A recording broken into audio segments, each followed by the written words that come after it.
Okay, so a couple of things. Will I be required or asked to attend further meetings about this incident? Well, no. But here we are. Here's today. Yeah, exactly. So, did you want to say more?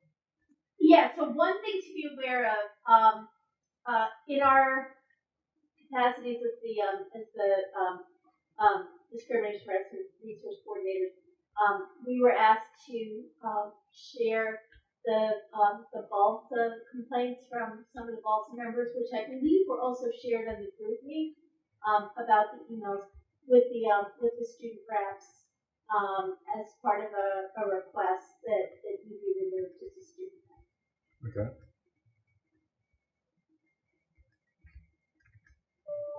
So, and that's, I think you were at the meeting the last time. Our office is not at all involved in anything like that. That's the student matter. Okay. And we're not disciplining you for anything. There's no disciplinary arm of this office.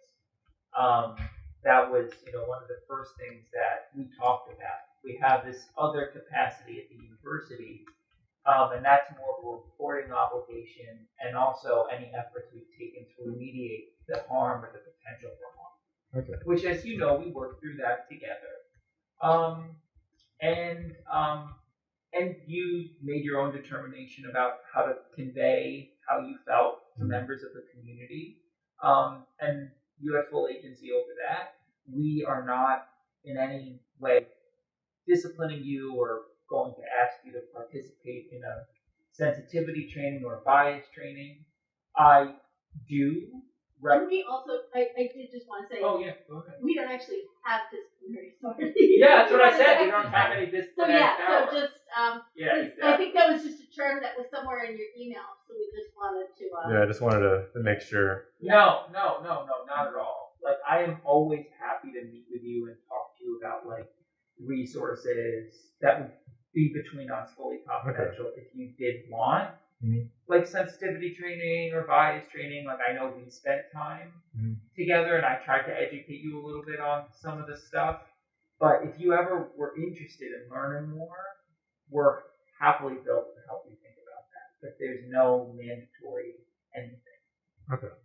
Just so you know. And we don't have a record of discipline for you, which brings us to sort of the next.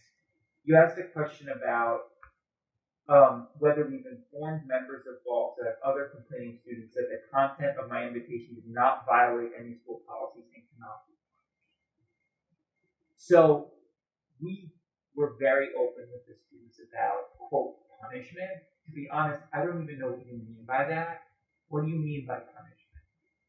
Yeah, so I guess I wasn't sure about the discipline stuff. I wasn't sure what was being asked, because I know people have been asking about having me kicked off of boards and stuff. I wasn't sure if there was any other asks. That was kind of a broad umbrella. So we were asked about that, but I told you that we told the students when we met, we can't have you removed from NALSA or from the student reps. We would never be involved in anything like that.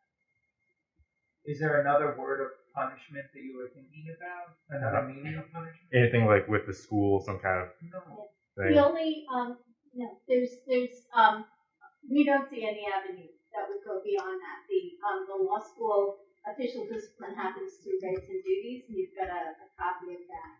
And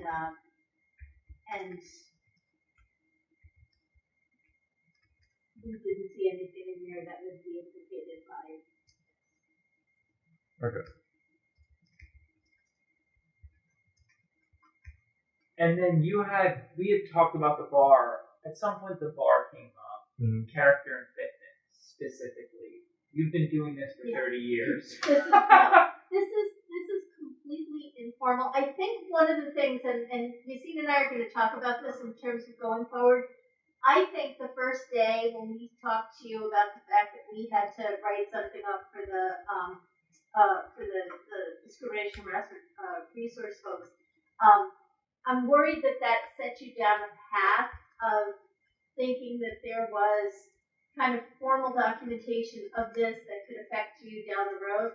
This is all supposed to be completely informal. The goal is to come up with informal resolutions when there are issues that crop up. And so when we put together the report for the university, I think as we said to you then, it's not going to include names. It's not going to include things other than a general description. Okay. Yeah, because I wasn't sure, because I think when I had spoken to Sean once, he was giving an example of what that would sound like, and he did use my name in it. Oh, okay, yeah. I don't think there's a reason we have to. I don't even remember that, but we had so many conversations in such close succession that I can completely understand why some of it may have been confusing for you. So I don't think either of us see a reason to use your name to the university. Even if someone at the university did learn of your name, or did learn, let's say, this effort to have you removed from being a rep becomes more widespread across the university, because friends have networks outside of the law school, that wouldn't change anything that we just talked about this then being converted to something formal. I think a question came from about whether his name would be brought into this.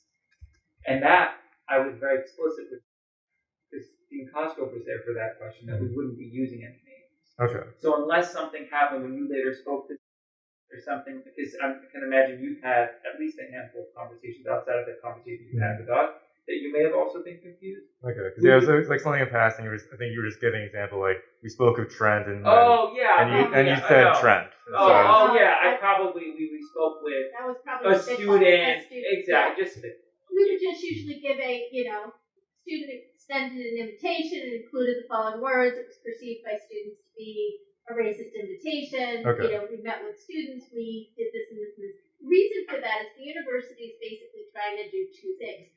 One, they're trying to ensure there's a certain degree of similar handling of situations across the campus, so that you don't have one school where they come down incredibly hard on people and another school doesn't do anything. So you want to make sure, since we are one university, that there's a certain amount of kind of consistency across the board. And I think it's also for them to just kind of do a double check on us to make sure we didn't drop a major ball or something like that. Yeah, and so also, if we said you see men screamed at the student for several minutes, they might be like, that's actually not how they handle something. Yeah, exactly. I wanted to tell you, different schools, and you don't have to type this. This isn't for the record. Different schools have different codes of conduct, different policies, different procedures. Discrimination and harassment resource coordinators are part of a broader belonging initiative at the university to send directives to different schools on how they can follow guidelines to resolve concerns of prejudice at their respective schools. In our capacities as these harassment and resource coordinators, we work to intervene because we were given this complaint about you, and we were given this complaint about your email, and so we were given a complaint about your behavior. We met with you, and you met with us throughout that week to learn more, but I also think you really just wanted to resolve this and move on from the bureaucratic arm of this dealing. Don't confuse that for anything formal. Don't confuse that for anything, quote, procedural.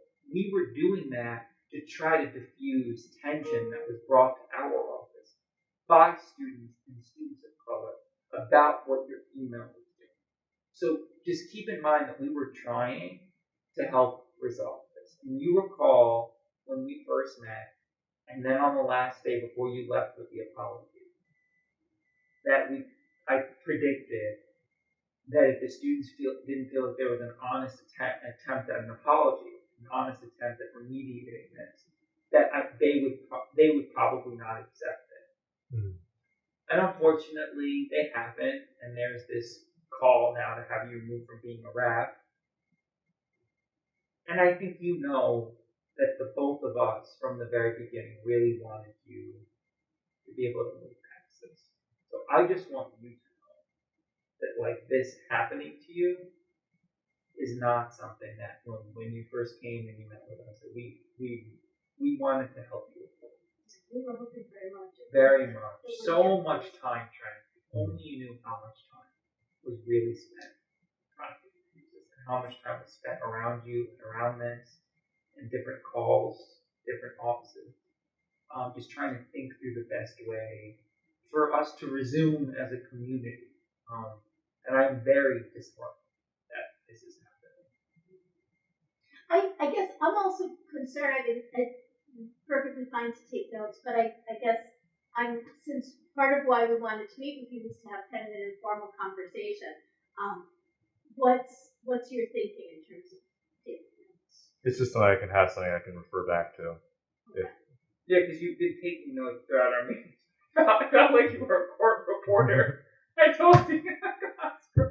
I used to clerk, you know. Yeah. Talks is like a typing. Yeah.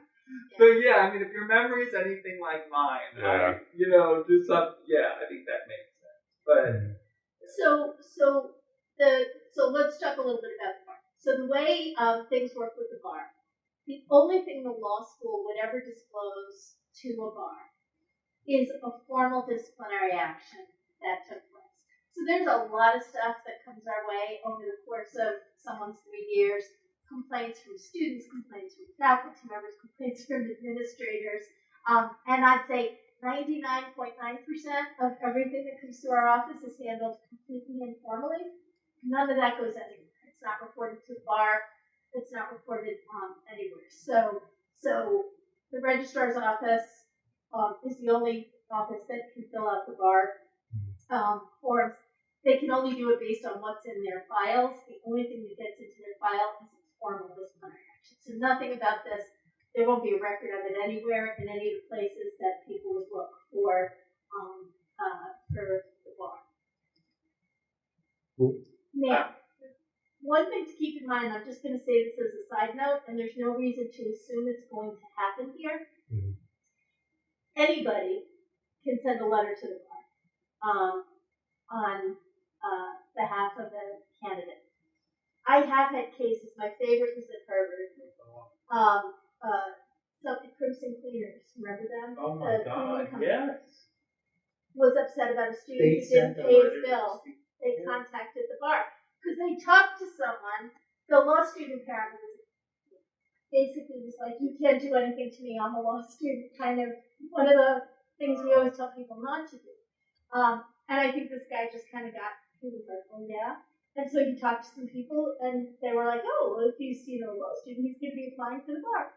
So they wound up writing a letter to the bar to basically condemn this person.